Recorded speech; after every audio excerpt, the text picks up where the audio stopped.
प्यारे बच्चों, आज हम कक्षा 9वीं के दूसरे चैप्टर बहुपद की एक्सरसाइज 2.4 को डिस्कस करेंगे। इस एक्सरसाइज के अंदर हम गुणनखंड प्रमेय को पढ़ेंगे। जैसा कि हमने एक्सरसाइज 2.3 में शेषफल प्रमेय को पढ़ा था, उसी प्रकार से गुणनखंड प्रमेय है। जैसा हमारे पास पहला सवाल दिया हुआ है, निम्नलिखित बहुपदों में से किस बहुपद का एक x+1 एक गुणनखंड है, ये हमें बताना है। बहुत आसान सी बात है। हम क्या करेंगे, स्टार्टिंग में x+1 को 0 के बराबर रखेंगे और इसका शून्यक निकाल लेंगे।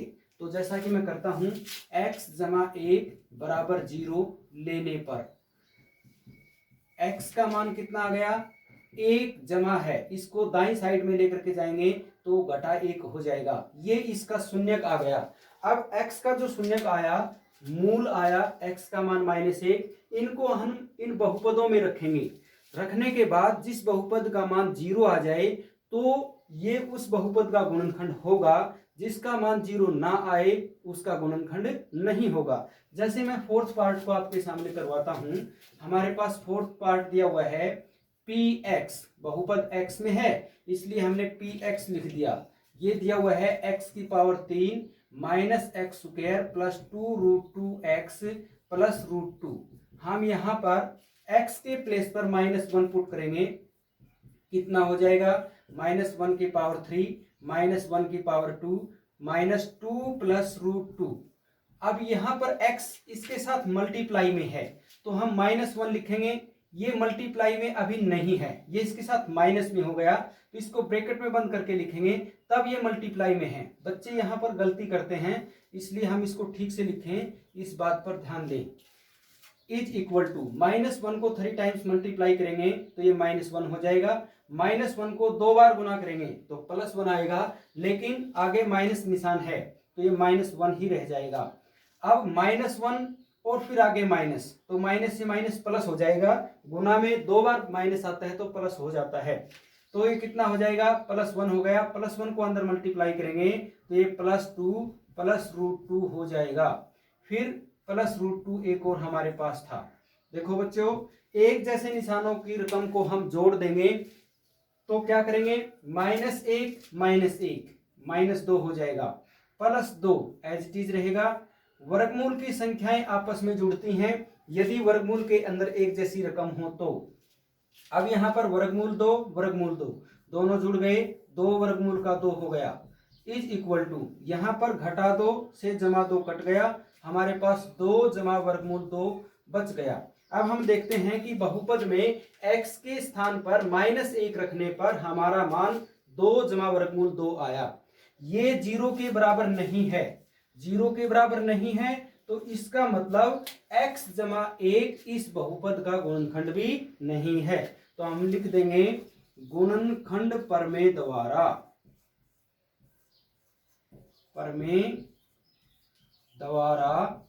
x जमा 1 px का गुणनखंड नहीं है। इस प्रकार से हम इस सवाल को कर सकते हैं। बाकी सभी पार्ट्स के लिए भी हम इसी प्रकार से करेंगे। मैं उनको सोल्व आउट करके आपको वर्णन करता हूं। तो प्यारे बच्चों, जैसा कि मैंने आपको फोर्थ पार्ट समझाया, जैसे पहला पार्ट है इसमें भी हम x जमा 1 बराबर 0 लेने पर x का मान -1 ये स्थायी है, पहले हमने निकाल लिया था। अब हम पहले सवाल का px लिखेंगे, बहुपद लिख दिया, x के प्लेस पर -1 पुट कर दिया, जहां x आएगा वहां -1 हम रखते जाएंगे। -1 को 3 टाइम्स मल्टीप्लाई करेंगे -1 आएगा, 2 टाइम्स मल्टीप्लाई करेंगे प्लस आएगा, और आगे भी प्लस है तो +1 हो जाएगा। फिर प्लस माइनस तो माइनस आ जाएगा +1। अब हम एक जैसे निशान की रकम जोड़ेंगे, -1 -2 हो गया, +1 +2 हो गया, -2 +2 0 हमारे पास आ जाएगा। तो यदि बहुपद का मान x -1 के बराबर लेने पर 0 आ जाता है तो इसका मतलब x जमा 1 इस बहुपद का गुणनखंड है। गुणनखंड प्रमेय द्वारा हम ये सीख चुके हैं। इसी प्रकार से हम जैसे दूसरा पार्ट करते हैं, यहाँ पर हमारे पास बहुपद ये दिया हुआ है, हमने x के प्लेस पर -1 लिख दिया, -1 की पावर 4 तो +1 हो जाएगा, -1 की पावर 3 -1 आ जाएगा, -1 की पावर 2 +1 हो जाएगा, माइनस प्लस तो ये माइनस हो गया +1। अब एक जैसी रकम जोड़ेंगे, प्लस 1 1 2 3, 3 जमा का घटा 1 घटा 1 घटा 2 हो गई, 3 में से 2 गया 1 आ गया जो कि 0 के बराबर नहीं है। तो इसका मतलब x जमा 1 इस बहुपद का गुणनखंड नहीं है। इसी प्रकार से थर्ड पार्ट में हमने बहुपद को लिख दिया, x के प्लेस पर -1 लिखा, -1 की पावर 4 प्लस का 1 हो जाएगा, -1 की पावर 3 -1 आएगा, लेकिन 3 से मल्टीप्लाई होगा तो -3 हो जाएगा। इसी प्रकार से -1 की पावर 2 प्लस 1 हो जाएगा, 3 से मल्टीप्लाई करेंगे 3 आ जाएगा। अब ये माइनस प्लस तो माइनस हो गया, फिर प्लस 1 आ गया, एक जैसे निशान, +1 +3 +1, इनको जोड़ेंगे 1 और 3 4 और 1 5 हो गया, माइनस के 3 और 1 है, इनको जोड़ेंगे -4 हो गया, 5 में से 4 गया 1 आया जो कि 0 के बराबर नहीं है। तो इसका मतलब x जमा 1 इसका गुणनखंड नहीं होगा। अब दूसरे सवाल के लिए प्यारे बच्चों, अब दूसरे सवाल में हम देखते हैं gx px का गुणनखंड है या नहीं है। तो हमें बताना है gx के बारे में, वो px का गुणनखंड है या नहीं। तो इसके लिए हम gx को 0 के बराबर लेंगे, तो हम लिखेंगे gx बराबर 0 लेने पर हमें शून्यक निकालना है। तो gx का मान कितना है बच्चों, x जमा 1, उसको हमने 0 के बराबर ले लिया। यहां से x का मान कितना आ गया बच्चों, -1। अब इस मान को हम px में रखेंगे तो हमारे पास कितना हो जाएगा, p -1 इज इक्वल टू, हम देखते हैं 2x की पावर 3, x के प्लेस पर -1 लिखा, उसकी पावर 3 प्लस -1 की पावर 2, फिर -2 इंटू x के प्लेस पर -1 फिर -1। तो देखो बच्चों, -1 को 3 बार गुणा करेंगे -1 ही आएगा, उसको 2 से गुणा करेंगे तो -2 हो जाएगा, फिर जमा -1 को 2 बार गुणा करेंगे तो +1 ही आएगा, -2 को -1 से गुणा करेंगे तो +2 हो जाएगा क्योंकि घटा का निशान 2 बार आ गया, फिर -1। अब एक जैसे निशान की रकम जोड़ देंगे, -2 -1 -3 हो गया, +1 +2 +3 हो गया। अब 3 में से 3 घटा देंगे, 1 घटा 1 जमा है तो 0 आ गया। तो देखो बच्चों, यदि बहुपद का मान 0 आ जाए, जो हमने gx का शून्यक निकाला था वहां से, तो इसका मतलब gx px का शून्यक गुणनखंड है। तो हम लिख देंगे, इसलिए गुणनखंड प्रमेय द्वारा gx px का गुणनखंड है। इसी प्रकार से इस सवाल के 2 पार्ट और हैं, उनको मैं अभी आपके सामने सोल्व करके डिस्क्राइब कर देता हूं। प्यारे बच्चों, हमारा दूसरा पार्ट है, px हमारे पास दिया हुआ है x की 3 जमा 3 x की 2 जमा 3 x जमा 1। हम क्या करते हैं, gx को 0 के बराबर लेते हैं। यहाँ पर gx x जमा 2 है, उसको 0 के बराबर लिया तो x का मान कितना आ गया, -2। हम -2 को px में रखेंगे, x के प्लेस पर -2 पुट करेंगे, -2 की पावर 3 जमा 3 इंटू -2 की पावर 2 जमा 3 इंटू -2 जमा 1, ये हो गया। अब -2 को 3 बार गुना करेंगे, कितना आ जाएगा, 2 दूनी 4 4 दूनी 8 आ गया, और माइनस रहेगा क्योंकि पावर विषम है और नंबर नेगेटिव हो तो नेगेटिव ही आता है। अब 2 की पावर 2, 2 दूनी 4 4 तिया 12 जमा का हो गया, 3 दूनी 6 माइनस का आ जाएगा जमा 1। एक जैसे निशान की रकम 8 और 6 14 माइनस के हो गए, 12 और 1 13 जमा के हो गए, 14 घटा 13 जमा, अलग अलग निशान हो तो घटा देते हैं, 14 में से 13 गए, 1 बच जाएगा, 14 घटा का था घटा 1 आ गया, 0 के बराबर नहीं आया, तो इसका मतलब gx px का गुणनखंड नहीं है। इसी प्रकार से थर्ड पार्ट हमारे सामने है, यहाँ पर ये px दिया हुआ है, gx को हम 0 के बराबर लेते थे शून्यक निकालने के लिए, तो x -3 हमारे पास इस पार्ट में gx दिया हुआ है, 0 के बराबर लिखते हैं तो x का मान 3 आ जाएगा। अब हम 3 को px में लिखेंगे तो p3 इज इक्वल टू 3 की पावर 3 घटा 4 इंटू 3 की पावर 2 जमा 3 जमा 6, ऐसे हम लिख देंगे। 3 को 3 बार गुना करेंगे, 3 तिया 9 9 तिया 27, 3 तिया 9 9 चौका 36, और ये घटा का आ जाएगा क्योंकि आगे घटा का निशान था, जमा 3 जमा 6 एज इट इज लिख देंगे। एक जैसे निशान की रकम 27 जमा है 27 और 3 30 और 6 36, हमने जोड़ दिया, घटा 36 हमारे पास था, 36 में 36 गया, 0 आ गया, तो इसका मतलब gx px का गुणनखंड है। अगले सवाल के लिए प्यारे बच्चों, हमारे पास सवाल नंबर 3 है, k का मान ज्ञात कीजिए जबकि x घटा 1 हमारे पास बहुपद दिए हुए हैं, उनका गुणनखंड है।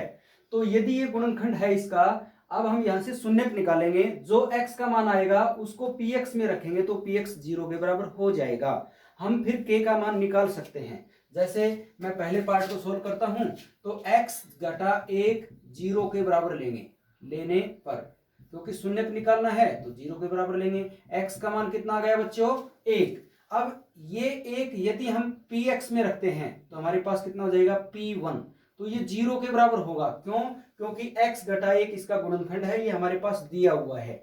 अब p1 0 के बराबर हो गया, तो यहां पर बहुपद में भी x के प्लेस पर 1 लिख देंगे तो ये कितना हो जाएगा? 1 square plus 1 plus k is equal to 0। 1 का स्क्वायर कितना आएगा? 1 जमा 1 जमा k बराबर 0। 1 को जोड़ेंगे 2 जमा k बराबर कितना आ गया? 0। k का मान निकालना है, 2 को राइट साइड में लेकर के जाएंगे -2 हो जाएगा। तो ये हमारा k का मान हो गया। इस पार्ट के लिए आंसर हो जाएगा। इसी प्रकार से नेक्स्ट पार्ट में जाएंगे। यहां पर भी जैसा कि हम x का मान निकाल चुके हैं, 1 आ गया, तो हम यदि px में x के प्लेस पर 1 रखते हैं तो वो 0 के बराबर हो जाएगा। अब हम px हमारे पास ये दिया हुआ था, इसमें x के प्लेस पर 1 लिखेंगे तो ये कितना होगा? 2 1 की पावर 2 जमा k गुना 1 जमा वर्गमूल के 2 बराबर 0। तो देखो बच्चों kx था ये, तो x k के साथ गुना है इसलिए हमने गुना में 1 लिख दिया। इसी प्रकार 2 के साथ ये गुना था तो ब्रैकेट में लिख दिया, तो इसका मतलब गुना ही है। आप गुना का निशान भी लगा सकते हैं। 1 की पावर 2 कितना आएगा? 1 को 2 से गुना करेंगे 2 जमा k जमा वर्गमूल 2 बराबर 0। अब इस संख्या पर वर्गमूल नहीं है, यहां पर वर्गमूल है, तो इनका जोड़ एज इट इज रहेगा। हम k का मान निकालना चाहते हैं, k को यहीं रखेंगे, बाकी संख्याओं को हम दाईं तरफ ले जाएंगे तो -2 हो जाएगा और माइनस वर्गमूल 2 हो जाएगा। यही हमारा इस पार्ट के लिए आंसर हो गया। शेष 2 पार्ट्स के लिए प्यारे बच्चों हमारे पास तीसरा पार्ट है। इसमें हमारे पास px दिया हुआ है kx square minus √2x plus 1। यहाँ पर रूट केवल 2 पर है, x पर नहीं है। हम x के प्लेस पर 1 लिखते हैं तो ये 0 के इक्वल हो जाएगा, क्योंकि हमारे पास दिया हुआ था x माइनस 1 px का गुणनखंड है, तो हमने लिख दिया, इसलिए p1 इज इक्वल टू 0। अब हम पोलिनोमियल के अंदर चलते हैं। बहुपद में x के प्लेस पर 1 पुट करेंगे तो ये हो जाएगा k इंटू एक्स स्क्वायर 1 का square minus √2x √2 into 1 plus 1 equal to 0। k को 1 से मल्टीप्लाई करेंगे तो k हो जाएगा, माइनस √2 को 1 से मल्टीप्लाई करेंगे √2 आएगा, प्लस 1 इक्वल टू 0। अब ये नंबर अलग अलग हैं, ये रूट है यहाँ रूट नहीं है, तो ऐसे ही रहेंगे। हम k को लेफ्ट में रखेंगे, बाकी रकम को राइट साइड में ले आएंगे। √2 नेगेटिव है तो पॉजिटिव हो गया, प्लस 1 हमारे पास माइनस हो गया। इस प्रकार से ये इस सवाल के लिए आंसर हो जाएगा। नेक्स्ट पार्ट के लिए बच्चों हमारे पास फोर्थ पार्ट में दिया हुआ है बहुपद kx square minus 3x plus k। हम यहाँ पर x के प्लेस पर 1 पुट करेंगे तो 0 के इक्वल होगा।